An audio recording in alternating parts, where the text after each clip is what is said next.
हरे कृष्ण भक्तों, भक्ति मार्ग में कठोरता से मानने वाली 16 पॉइंट्स की आलोचना चल रही है। आज की वीडियो 14 नंबर पॉइंट्स पर होगी, जिसकी टॉपिक्स है भक्त को तीर्थ स्थान नहीं जाना चाहिए। सुनकर चौंक गए।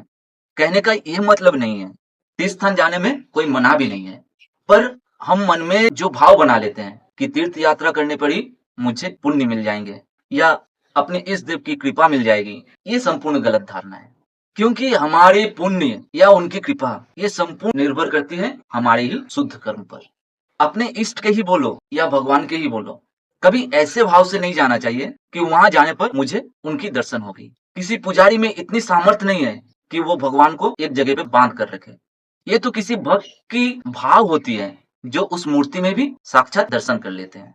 अगर आपकी खुद की साधन में सामर्थ्य है तो आप अपने घर में बैठकर एक शून्य स्थान पर भी भगवान के दर्शन कर सकते हो या एक जंगल में भी दर्शन कर सकते हो, क्योंकि भगवान तो जगत के हर कण-कण में व्याप्त है।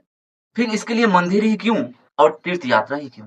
थोड़ा ठंडे दिमाग से आप जरा सोचो, जितने भी तीर्थ स्थान या मंदिर, मस्जिद, गुरुद्वारा, चर्च, हर एक जगह पे कभी कोई संत अपने इस मानव जीवन की उद्देश्य को सफल बनाने हेतु भक्ति साधना कर अपने भक्ति रूपी धन को साथ लेकर इस देह को त्याग कर अपने इष्ट के धाम को चले गए।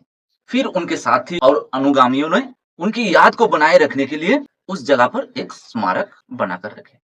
और हम जैसे मूर्ख व्यक्ति लोग ये समझते हैं कि उस जगह के दर्शन करने पर या उस जगह की पूजा करने पर हमें सब हासिल हो जाएंगे।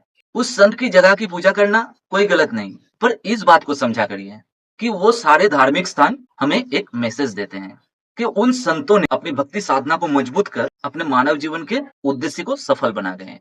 हमें भी वैसे करना चाहिए, सिर्फ उस जगह की पूजा करना नहीं। इसीलिए हमें उस तरह के साधना करने वाले और हमें भक्ति प्रदान कर सके ऐसे संत की संधान करनी चाहिए। फिर वो जैसा कहते हैं वैसे ही साधना करिए। ये सारे स्थान कुछ इस तरह से समझिए।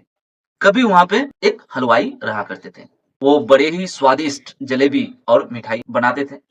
बनाकर वो खुद भी खाते थे और अपने साथियों को भी खिलाते थे। पर अब वो चले गए हैं।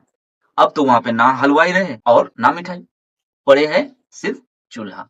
अब वो चूल्हा ना तो हमें मिठाई बनाना सिखा सकते हैं और ना ही हमारा पेट भरा सकते हैं। अब कोई आके आपको कहे कि चलो मैं तुम्हें एक प्रसिद्ध मिठाई बनाने वाले हलवाई की चूल्हों को दिखाता हूँ। आपने उनके कहने पर गए और चूल्हों को देख भी लिए। पर उस चूल्हों की 7 बार चक्कर लगा लेने पर क्या आपको मिठाई मिल जाएगी? ना कि आप मिठाई बनाने की प्रक्रिया को जान जाओगे। हमारी तीर्थ यात्रा भी कुछ इस तरह की है। वैसे स्वादिष्ट मिठाई पाने के लिए आपको एक प्रसिद्ध हलवाई की संधान करनी होगी। फिर वो आपको मिठाई बनाने की प्रक्रिया बोल देंगे, पर वो जैसा कहते हैं बिल्कुल उसी तरह से करनी होगी। अपने मनमर्जी कुछ भी नहीं।